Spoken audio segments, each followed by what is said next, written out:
Do you want to start a distribution business? If yes, then you clicked on the right video.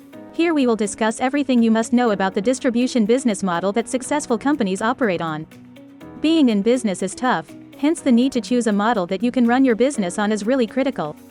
The truth is that you can hardly make success out of your business if you don't build and operate on an existing model that suits your targets and vision. A quick tip is to look around you and find out the type of business model the company you are patterning your business after is operating. With that, you would have eliminated the time and resources wasted in trial and error approach. You will just settle down to your business with little or no stress. On the average, one of the business models that an investor who is looking towards starting a business in the United States of America should consider adopting is the distribution business model. One good thing about the distribution model is that you don't necessarily need to manufacture products of your own. You can comfortably engage in the distribution of the products of a company or several companies at the same time. If you are making plans to start a distribution business or you are already running a distribution business, but you need to know more about the business model and how some of the leading companies that are already operating this business model, then you will find this video highly useful. This is the BizInc, and we bring to you videos about social media, entrepreneurship and businesses. If you find these topics interesting, do consider subscribing our channel and like the video if you find it useful. If you have any questions and opinions about the content, comment down below. Your views will be really appreciated by us. Now without further ado, let's start the video.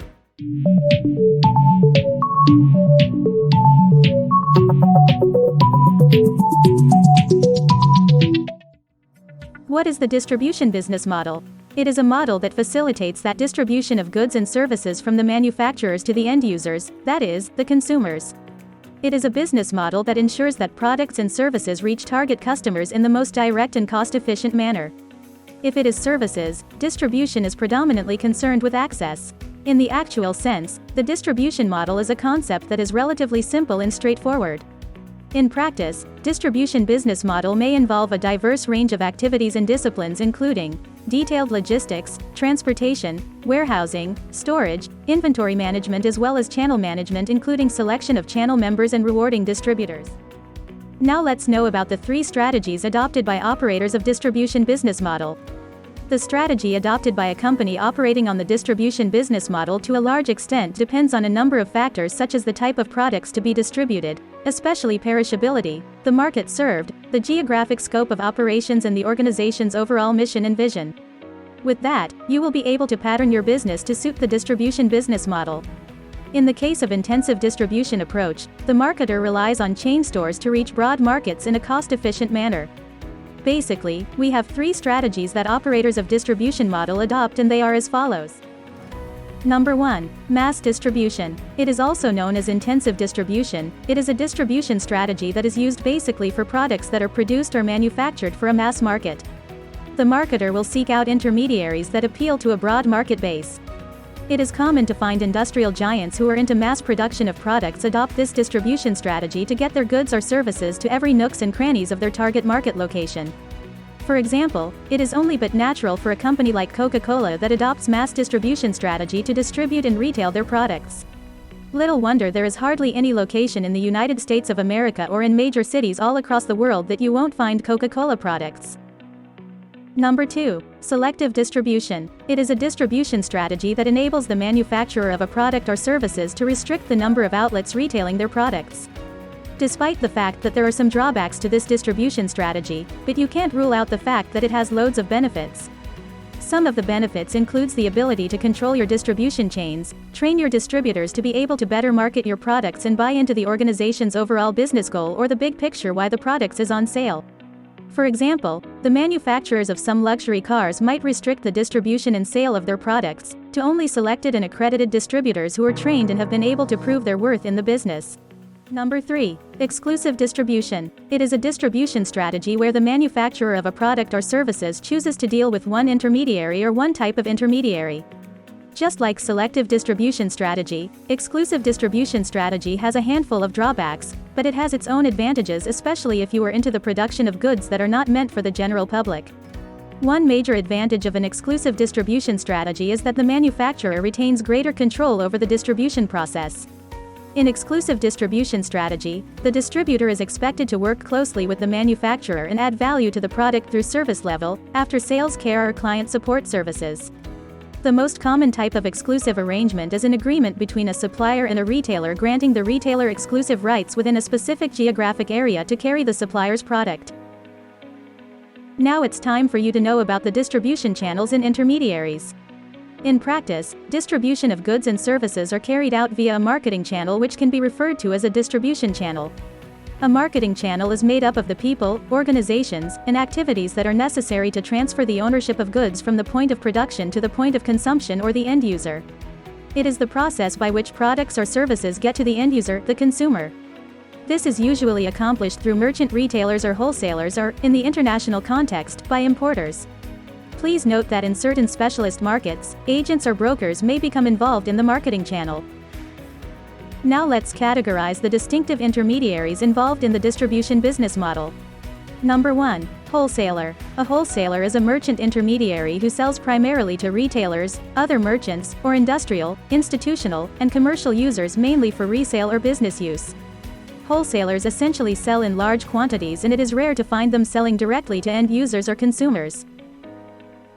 Number 2. Agent. An agent is a distinctive intermediary who is authorized to legally act for a principal in order to transact business on their behalf or facilitate exchange of goods and services as instructed by the principal. Unlike merchant wholesalers and retailers, agents do not take title to goods, but simply put buyers and sellers together. Agents are typically paid via commissions by the principal. For example, real estate agents are paid a commission of around 5 to 15% for accommodation leased, rented out, or sold.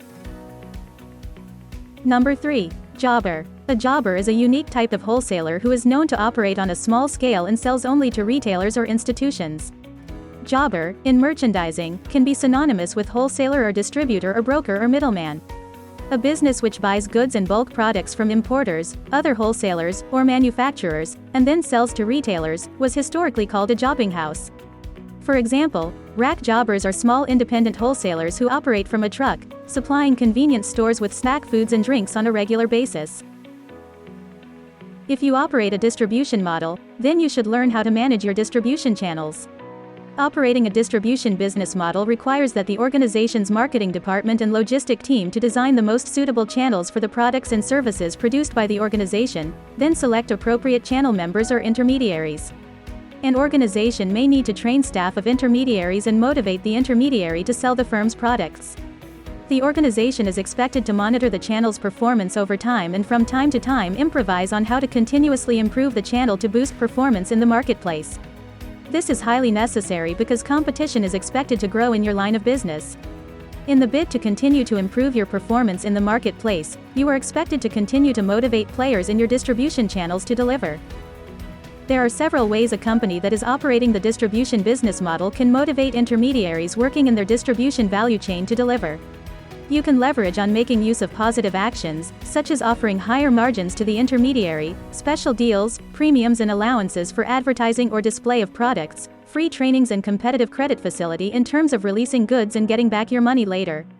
On the other hand, negative actions may be necessary, such as threatening to cut back on margin, or hold back delivery of products or services. Please note that caution must be applied when considering negative actions because these may fall foul of regulations and can contribute to a public backlash and a public relations disaster.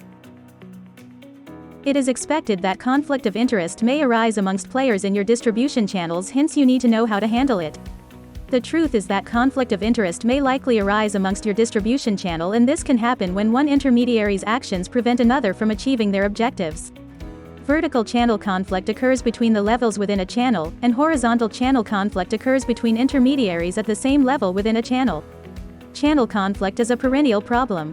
There is a possibility that an influential channel member may monopolize and coordinate the interests of the channel for personal gain. Lastly, in order to continue to push your products to end users and consumers, you must place premiums on your customer.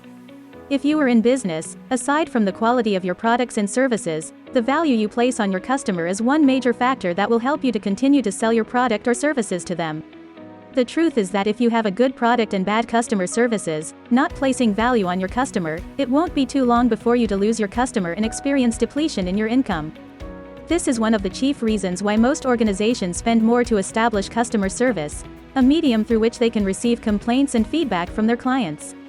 The essence of distributing a product is for it to get to end users and consumers, and if they feel that they are not treated well, they are likely going to look for alternative product or service providers. That's all for this video. Thanks for watching. I hope the points brought up in the video has brought to you some valuable insights about distributorship and everything you need to know about the distribution business model. If you liked our content, consider subscribing our channel to never miss out on any new video in the future. Also comment down which country you are from. This helps us to know our audience and bring out videos for every part of the world. This is the Biz Inc. signing off.